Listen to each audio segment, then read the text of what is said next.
নমস্কার, আমি শ্রী বিশ্বনাথ চক্রবর্তী, রাজ জ্যোতিষী। আমার হোয়াটসঅ্যাপ নম্বর 7908825483। আজ আপনাদের সাথে যে বিষয় নিয়ে আমি ভিডিওটা করছি এটি হচ্ছে বৃষ লগ্ন,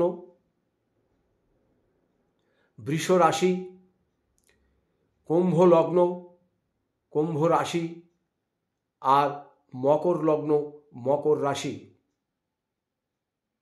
লগ্ন বা রাশি যাই থাক, ভিডিওটা আপনাদের জন্য। এই ভিডিওটা আমি করছি পুরুষ এবং মহিলাদের জন্য। ভিডিওটা আপনারা সমস্তটা দেখার চেষ্টা করবেন। আপনাদের বেশ কিছুদিন থেকে নানা রকম ডিপ্রেশনের মধ্যে ছিলেন, মানসিক অশান্তি নিয়ে বিপর্যয় হয়েছিলেন। কর্মক্ষেত্রে যারা আছেন আপনাদের প্রমোশন হচ্ছে না, আপনাদের প্রমোশন আটকে আছে। আর যাদের বিবাহের কথা হচ্ছিল, বিবাহে বারে বারে বাধার সৃষ্টি হচ্ছিল। সব কাজেই আপনাদের যেন বাধার সৃষ্টি হচ্ছে, আর একদম ধীর গতিতে কাজগুলো আপনাদের এগোচ্ছে। বৃষ লগ্ন বা বৃষ রাশি, মকর লগ্ন বা মকর রাশি, কুম্ভ লগ্ন বা কুম্ভ রাশি। আপনাদের একটা কথা শুধু আমি বলে দিই, আপনারা যে শুভ কাজগুলো করবেন, এই শুভ কাজগুলো আপনারা শুধু করবেন। একটা মাসের দুটো পক্ষ হয়, একটা হচ্ছে কৃষ্ণপক্ষ আর একটা হচ্ছে শুক্লপক্ষ। আপনারা শুক্ল পক্ষেতে কোনো রকম ভালো কাজ বা জটিল কাজ করবেন না।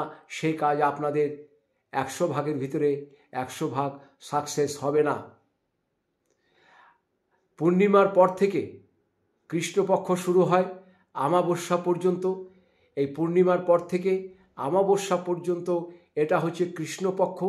এই কৃষ্ণপক্ষে আপনারা যা করবেন সেই কাজই আপনাদের পুরো সম্পূর্ণ হবে এবং এই কাজে আপনারা ভালো ফল পাবেন। এটা পুরুষরাও করবেন, এটা মহিলারাও করবেন। যদি দেখেন কাউকে টাকা ধার দিচ্ছেন, কৃষ্ণপক্ষে দেবেন।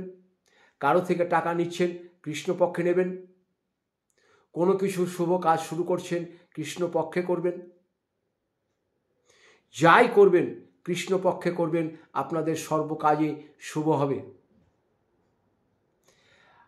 আপনারা দীর্ঘদিন সংগ্রাম করার পরে এমন একটা পর্যায়ে এসেছিলেন যে মনে হচ্ছিল আর বোধহয় জীবনে দাঁড়াতে পারবো না, আর বোধহয় অর্থ রোজগার করতে পারবো না, আর বোধহয় আমার বিবাহ হবে না। এইসব আপনাদের মনের সম্পূর্ণটাই ভুল ধারণা।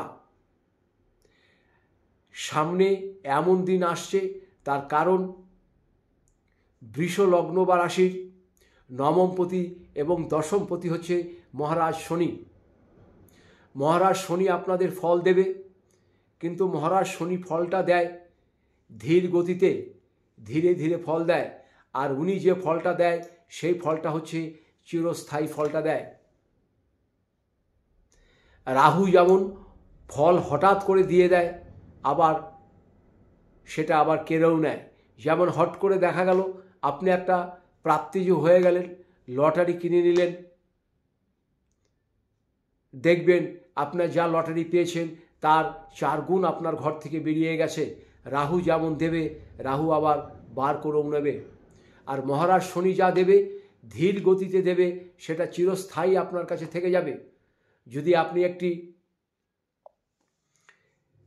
এই মহারাজ শনির কৃপাতে যদি একটি বাড়ি করেন, সেই বাড়ি আপনার দীর্ঘদিন থেকে যাবে। আর রাহু যদি আপনাকে বাড়ি দিয়ে দেয়, সেই বাড়ি হয়তো বেশি দিন আপনার টিকবে না, বাড়ি হয়তো আপনাকে বিক্রিও করতে হতে পারে। সুতরাং যা করবেন কৃষ্ণপক্ষে করবেন। আর আপনারা বৃষ লগ্ন, বৃষ রাশি, মকর লগ্ন, মকর রাশি বা কুম্ভ লগ্ন, কুম্ভ রাশি যারা আসেন, মহিলারাও করবেন, পুরুষরাও করবেন। আপনারা বাড়িতে যে দেব দেবতার পুজোই আপনার করুন না কেন, আপনারা সাদা ফুল বা নীল ফুল দিয়ে পুজো করবেন, সাদা ফুল বা নীল ফুল দিয়ে পুজো করবেন। আরেকটি জিনিস আপনারা করবেন, খালি কাছে রেখে দিলেই আপনাদের হবে, আর কিচ্ছু করতে হবে না। বাজার থেকে কৃষ্ণপক্ষে শনিবার বা শুক্রবার বা বুধবার থেকে একটি তুলসী কাঠের মালা কিনবেন, একটি তুলসী কাঠের মালা কিনবেন। সেই তুলসী কাঠের মালাটা একটা ক্যারি প্যাকেটের মধ্যে ভরে আপনাদের বুক পকেটে রেখে দেবেন, আর মহিলারা আপনাদের পার্সে রেখে দেবেন। আপনারা যেখানে যাবেন সে কাজ একদম 100 ভাগের ভিতরে 100 ভাগই হবে। রাস্তায় আপনাদের কোনো রকম বিপদ হবে না, কোনো রকম অঘটন হবে না। শুধুমাত্র আপনারা তুলসী মালাটা রাখবেন, মেয়েরা পার্সে রাখবেন। গলায় দিতে আমি বলছি না, আমি কাউকে গলায় দিতে বলছি না। খালি ক্যারি প্যাকেটের ভিতরে একটু গঙ্গা জল দিয়ে সেই প্যাকেটটাকে আপনাদের ছেলেরা বুক পকেটে রাখবেন, আর মহিলারা আপনাদের পার্সে রাখবেন। দেখবেন কত আপনারা উপকার পান।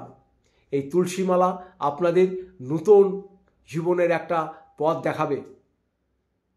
এই তুলসী মালা যারা ব্যবহার করেন বা যারা কাছে রেখেছেন তারাই এর মর্ম বুঝবেন। অনেকে হয়তো হেসেই উড়িয়ে দেবেন, হাসার কথা নয়, আপনারা রেখে দেখুন। আপনারা 7 দিন এই মালাটাকে রাখবেন, ডায়েরিতে নোট করবেন 7 দিন আপনার কেমন যায়। তারপরে 7 দিন পরে মালাটা আপনি আবার বাড়িতে রেখে দেবেন, আপনার কাছে রাখবেন না। না রাখার পরে যে 7 দিন, সেই 7 দিন আপনার কেমন যায় দেখবেন 7 দিন আপনার মোটেই ভালো যাবে না। আপনার মনে ইচ্ছা করবে, সত্যি তো এই মালাটার এত গুণ, মালাটা রেখেই দেখি না।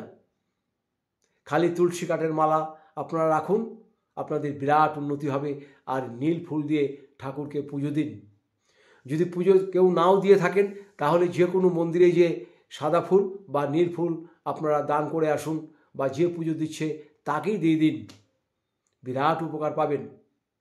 শুধুমাত্র হাতের মাঝখানের আঙুলে শনিবার দেখে কৃষ্ণপক্ষে একটি লোহার আংটি ধারণ করবেন, আর কিচ্ছু করতে আপনাদের হবে না।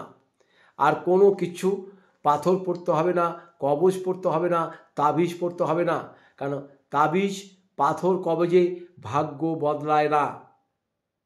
তার কারণ একটাই, যারা পাথর বিক্রি করছেন বা পাথর পড়ছেন, পাথরে কাজ হয় নিশ্চয়ই, কিন্তু আমরা যে পাথরগুলো ব্যবহার করি সেই পাথরগুলো কিন্তু আমরা সেরকম মূল্য দিয়ে কিনতে পারি না, সুতরাং আমাদের পাথরে কাজ হয় না। আর যারা পাথর বিক্রি করছেন বা যারা পড়ছেন, যারা বিক্রি করছেন, তারা তো নিজের ভাগ্য নিজেই পরিবর্তন করতে পারত। দামি দামি কয়েকটা হীরা, নীলা, মুক্ত পান্না পরে বড় বড় লটারি পেয়ে যেত, তাহলে তারাই পড়ে তো নিজের ভাগ্য পরিবর্তন করতে পারত। সুতরাং পাথর কম দামে পাথর পরে লাভ নাই। পাথর পরে ভালো মূল্য দিয়ে পাথর পড়তে হবে, খাঁটি রত্ন পড়তে হবে, তবেই তার ভালো কাজ করবে। আপনাদের আমি যে জিনিসগুলো ব্যবহার করতে বললাম, শুধু এই জিনিসগুলোই ব্যবহার করুন, এতে আপনারা ভীষণ উপকার পাবেন। এরপরে যদি আরও কিছু জানতে আপনাদের ইচ্ছা হয় বা প্রশ্ন জাগে, আমার নিচের নাম্বারে আমার সাথে যোগাযোগ করবেন। আমি এখানে ঠিকুজি করি, কুষ্টি করি, বিবাহের জটক বিচার করে থাকি। যার প্রয়োজন হবে যোগাযোগ করবেন। আমার সঙ্গে ফোনে কথা বলতে হলে সন্ধে 7টা থেকে রাত্রি 9টার মধ্যে আপনারা ফোন করে কথা বলতে পারেন। দয়া করে অন্য সময় ফোন করবেন না। ভিডিওটা যদি ভালো লাগে বন্ধু বান্ধব আত্মীয় স্বজনের সাথে শেয়ার অবশ্যই করবেন। আপনার একটি শেয়ারে যদি তাদের একটু উপকার হয়। আপনারা সবাই ভালো থাকবেন, সুস্থ থাকবেন। আপনাদের সকলকে ও সকল পরিবারকে ও সমস্ত দেশবাসীকে আমি দুহাত জোর করে নমস্কার জানাই। ভালো থাকবেন, সুস্থ থাকবেন।